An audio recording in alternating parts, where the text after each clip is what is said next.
Hey, small business owner, I like your establishment. Great selection, great vibe, tidy shelves. A little too tidy?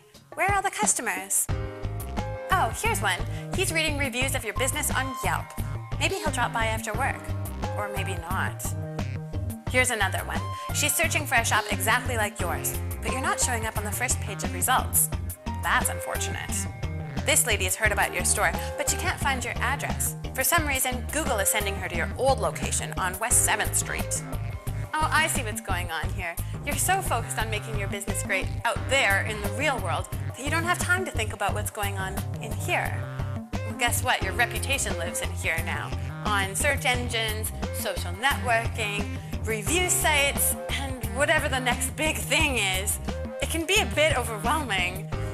What if I told you that there's an easy online tool available for a low monthly price that will help you keep this under control? It alerts you to new reviews and makes it easy to respond to negative ones.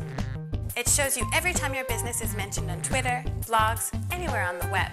And using automated sentiment analysis technology, it highlights the most positive and negative mentions. It shows you all the places your business information is listed, identifies missing and incorrect information, and it helps you fix it. It analyzes how you're performing compared to your competitors. Well, it looks like everything's neatly squared away now. And what's that? Is that the sound of customers? Hundreds and hundreds of eager customers who found out about you online? You better watch out. They're going to mess up those beautiful shelves.